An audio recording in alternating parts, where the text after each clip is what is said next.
Would y'all like to introduce yourselves? Hell yeah, my name is Mike Carnarius, and I'm the guitar player at GOTT LIEB. I'm Andrew Pescara, I'm the vocalist. I am Dylan, I play bass. Jesse, I play drums.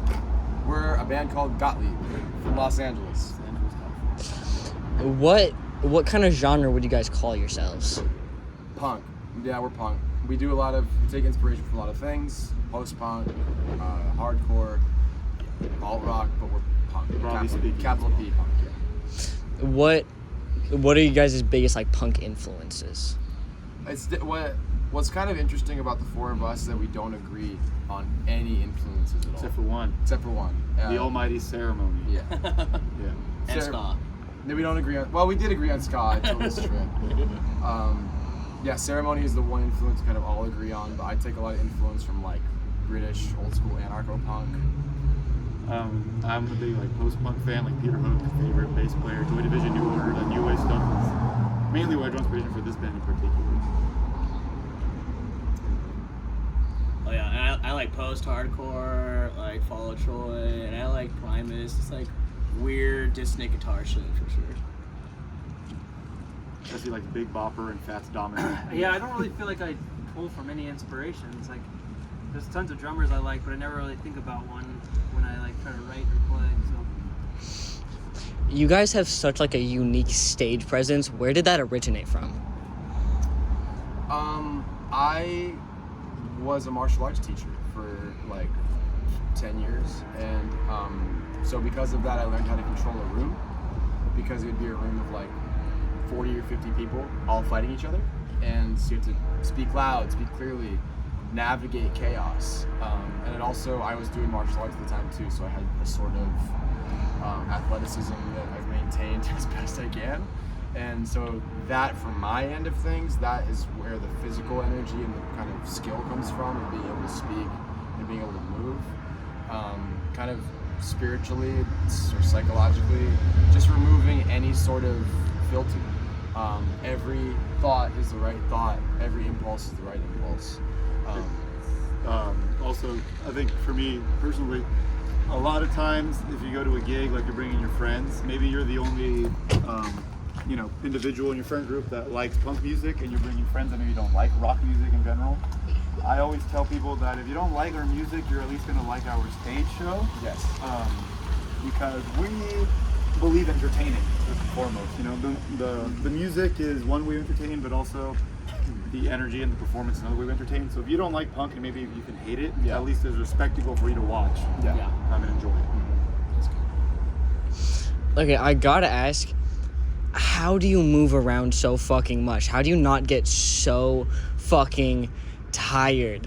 I Literally, get very tired. just standing around for me, I'm falling the fuck asleep right now, and I'm having such bad back pain. Oh man. You were jumping around, you were doing flips and shit?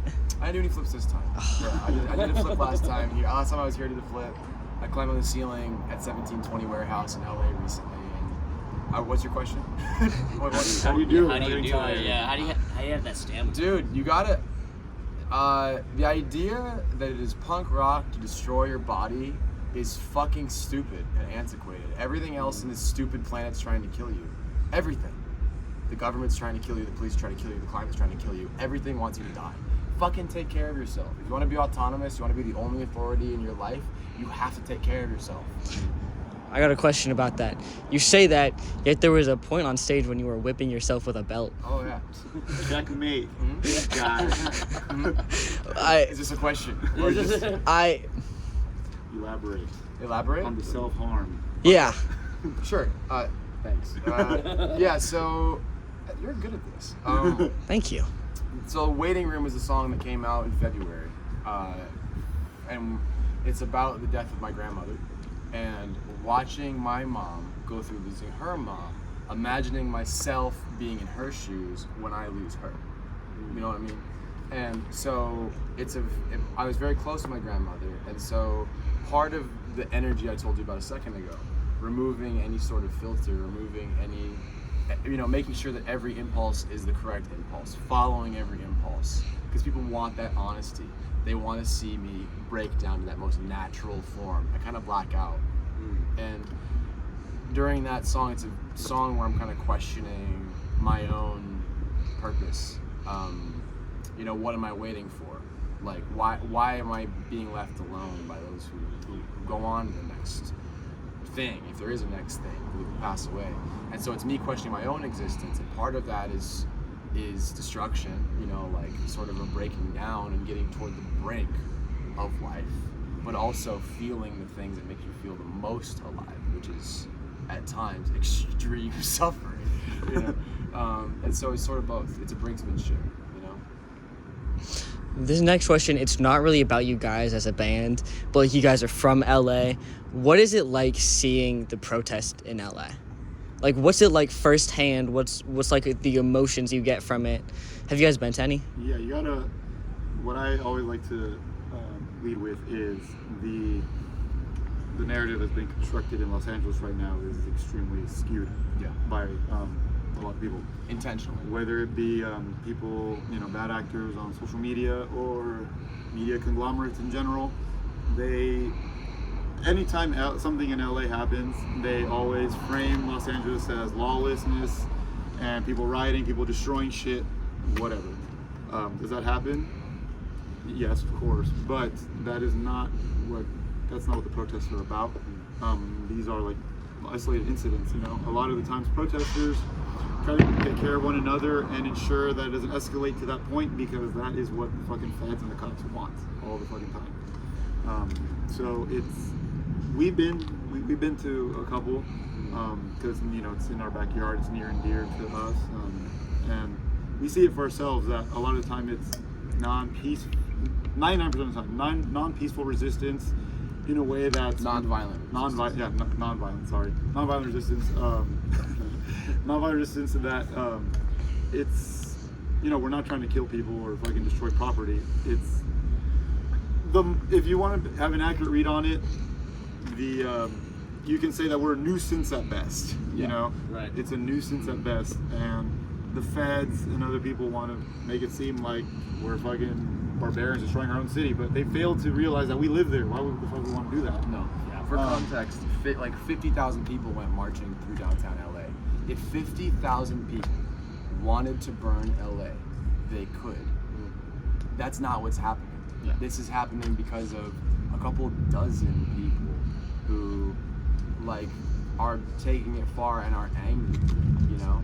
Rioting is the language of the unheard, isn't that Martin Luther King? No, it's And so those people, they're speaking out in their own way because they've been disenfranchised. ...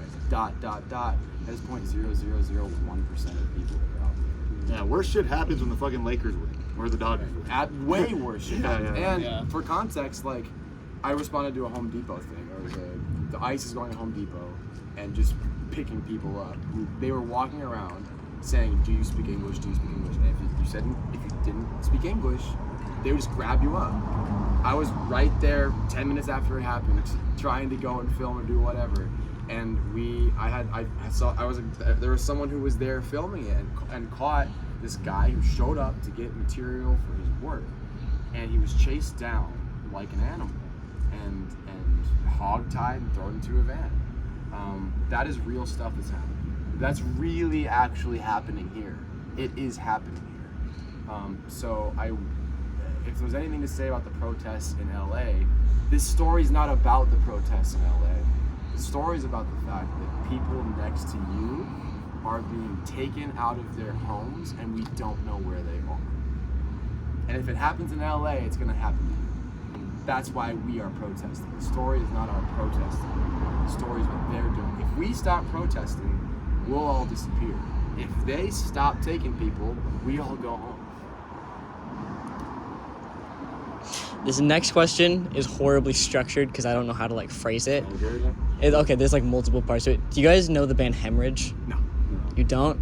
They're the band, okay. They rent a U-Haul and then they put all their shit in the back of it and they just go play like... DIY thing. Yeah, they just like play on like the side of the streets and they like always get shut down. Yeah. Have you guys ever like taken all your stuff and played outside one of the no sleep for ice things? We haven't done that. I mean, something we've talked about. The thing is, like, when it was first happening, it's really hard to plan such a thing because that requires a lot of logistics and whatnot. Risk too. Yeah, when they were first popping off, it was like, hey, this is happening. Like, I remember one time we were at practice and then we saw a post saying that ICE is at this hotel, whatever location. If you can make it, make it. So it's really hard to plan for these things. I mean, we would love to do it, obviously, but there's a lot of logistics that needs to be planned out. There's a lot of risk behind it as well. And you also don't know how the local law enforcement is going to enforce maybe the curfew or whatnot. You know, sometimes you'll go to a jurisdiction where they're a little bit more lax. Sometimes you'll go to one where they're fucking demons, and as soon as they see a U-Haul, they'll crack down on you immediately. Absolutely. So it's really just a balance of, are we going to do something that can guarantee that we'll make noise, or run this risk that maybe as soon as we show up, we're just sent back home. Yeah. And it's a fine balance there. Yeah. And to my knowledge, it seems like cops are cracking down a little bit harder than they did at first. Hopefully that changes, because, you know, de facto, cops are supposed to protect the neighborhoods, not the fucking feds. Yeah. But we'll see where that goes. So we have not done that. However, more power to whoever does it. But there are other ways to do that, other ways to disrupt and support the cause of it. Yeah. And this, just quickly, a part of effective protesting is staying anonymous, and staying light, and staying fluid, and organized and calm. That's not our show. You know who we are. It's very hard to move. It's all about us, and it's not anonymous. And so I think keeping that stuff in mind, like, is this about us or is this about effectively protesting? Because the point is, it's supposed to be one big black block. Everyone looks the same, everyone's doing the same thing, because when you can anonymously switch around, being a punk band there kind of takes away from the effectiveness of the protest. Though it's fucking sick. Yeah, if you're doing it, keep on doing it. If you're doing it, keep doing it. Yeah. But What do you guys think about punk bands that like don't speak out against this? Oh, wow. can I take this one, please? Yeah, we were talking about this in the car. I don't necessarily believe in punk cred anymore. The idea that you have to be this perfect anarchist leftist to be a punk, I don't necessarily believe that. But I know and think of bands who have a similar message to us, who are on the similar playlist as us because they have the same message as us. And they're about unity and they're about protection. Until it's time for the people who are buying their merch to be protected. When it's good for them, when their merch table is open, when their album drops, we need to unite and fight the police and this and that and the other thing. But when the people who are buying that merch are disappearing, where are they? Again, I don't think the story is about them. I don't necessarily think it's worth a statement or a call out to start infighting. If they're going to step back from the battlefield, then okay, but we'll talk about it when the battle's done. I'm not going to turn around and start fighting this guy for being a wimp when there's a police officer undercover right here filming people's faces. I'm worried about this guy. But it is something that we notice, and it's something that everyone sees. And they're doing it to protect their relationship with their big booking agents. Someone who's not doing this is Bob Vylan. Bob Vylan just got basically banned from the United States for his statements on the IDF and Palestine. He got banned from the US. He lost his booking agent because he was saying what he wanted to say. And if you look at these people who aren't speaking up, they all have big booking agents. That's what they're afraid of losing, is the opportunity. That's all I have to say about it. We'll talk about him when we're done with this shit. And we'll remember. This next question, it's not as political as the others. Not political at all, honestly. But like, what is, being from LA, and you guys have like toured a lot of places, how different is each like local scene? Like Seattle to LA to, I don't know, fucking Vegas. Yeah, please. So, myself being born and raised in Los Angeles, I understand that it's a fucking privilege being there because I'm spoiled. Every goddamn day there's something to do. There's a band playing, there's an art show happening, whatever. My philosophy is, if in LA, if you're bored, then you're a boring person, because there's always shit going on. And which adds to the competitive nature of Los Angeles. Yeah. A lot of the times there is a lot more competition than there should be. You know, there are, you know, maybe certain promoters that only put up cool bands and do not give smaller bands a chance to rise to the occasion, because those are safe bands to book, they're cool bands to book, X and Y, Z, whatever. So there is it's complicated because it's multifaceted in Los Angeles, because there's a strong sense of community in Los Angeles, but within that community there's also a lot of competition and infighting. Now when we go, divisions. When we go to other scenes, it's almost a culture shock. It is like, huge. and when we visit other scenes and play, we come as tourists, so we don't know. We only know what we only know as much as what we're playing in front of. Like here, I don't know much about the scene here in the Pacific Northwest or Tacoma, Seattle, but from just the little I see, it's fucking cool. You know, like there were a group of, you know, youngsters fucking going crazy for the first opening band. There were like 15 people. That's a rarity back in Los Angeles, you know. Yeah. Even for the band right before the headline. Yeah. Yeah. It's incredible, and the sense of community, particularly in a lot of the smaller scenes, it blows my fucking mind, because I understand that when you're in a smaller scene, the community and the cooperation is almost necessary for a thriving scene. Whereas in a place like Los Angeles, because it's so big, because there's so many people, because so many bands are already there, the community and cooperation is not necessarily necessary to continue that scene to thrive. So we love going to small scenes. You know, we were in fucking Reno. Not even Reno, a small city. Sparks, a fucking tiny city, played in front of at a pizza joint, and people were just stoked to have a band from out of town play. It was fucking amazing. I was talking to the promoters there, and they're, you know, this pizza shop, you know, they just started throwing shows this year because they need places to throw shows. They need bands to come and just inspire kids to start bands, inspire kids to come out and you know, support the local acts. Yeah. And pull those big national touring acts to a place like Sparks. Yeah. Because how many times is a band going to drive through Nevada and not play Sparks but play Las Vegas or Reno, and then ignore every other part of the fucking state? And there's so many cities and so many kids in these cities that are dying for a gig. Like where? Like Grand Junction, Colorado. We played there, middle of fucking nowhere, you know, the boonies. But when we played there, all the kids came out to go see us. Like 100. It was great because these kids are starving for something to do. Maui in Hawaii, wild. Maui, Hawaii has the craziest scene. And it's great. So it's really humbling, and I really love going outside of LA because it reminds me that I'm so fucking lucky to be in a scene like that. And when we play these smaller towns, we're leaving our footprint there. You know? Yeah.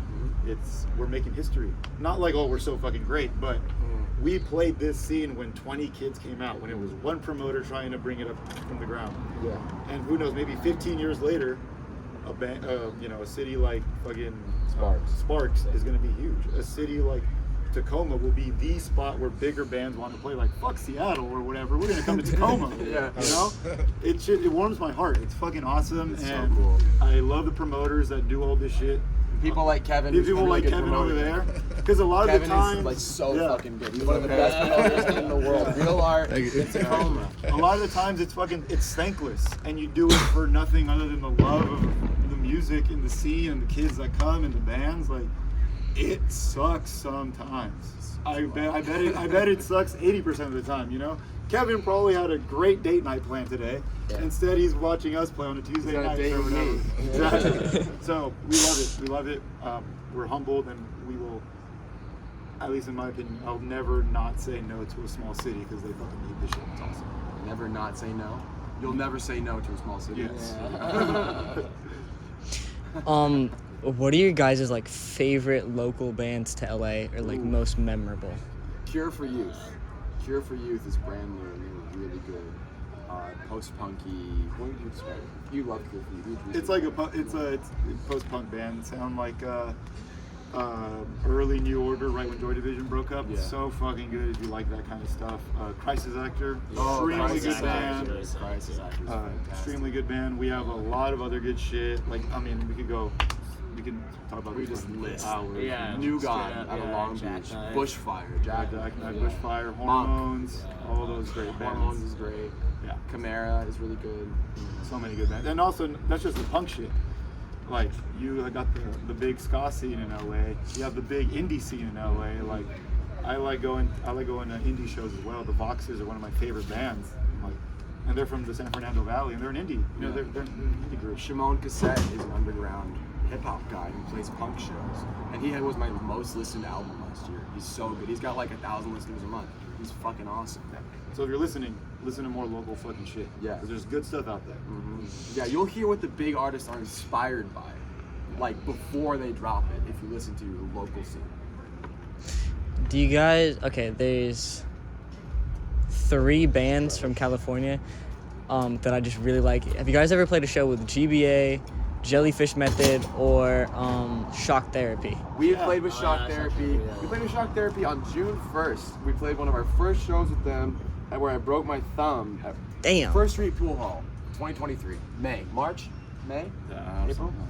We played with Shock Therapy, and I booked it, and we didn't have any following, and no one showed up. And I lost a bunch of money, and I broke my thumb on stage. I turned around, punched stage, I had to go to the emergency room, so I missed Shock Therapy set. Played with Shock Therapy twice. The last time we played with Shock Therapy was at 1720 Warehouse, and that was sick. That was on June 1st this year. And GBA are punk as hell, and we played with them twice. I don't know. We played so many shows. We talk all the time. They run Squat Magazine, SCUAT Magazine. And Jellyfish Method, they are Bay Area Oh. darlings. We were supposed to play with them, but we did. Did we? We played with them at Gilmore Music in Long Beach. Oh yes, Oh, cool. they are super sick. 3-piece. It sounds like there's fucking 6 people in that band. Yeah. Shout out Jellyfish Method from the Bay Area. They're great. Yeah, they sound awesome. I'm glad you guys have like played shows with like my favorite California You bands. have good taste. They're good. Yeah, you do have good taste. Yeah, for sure. I want to talk about. There's a video of you playing a show where you're climbing on the rafters, but then one of like the managers or like employees like yanking you down. What happened there? Like, what's the deeper stories of that? Okay, so we played with Shock Therapy at 1720 Warehouse. On Oh June- shit, same show? Same show. Damn. Oh wait, May 25th to 26th.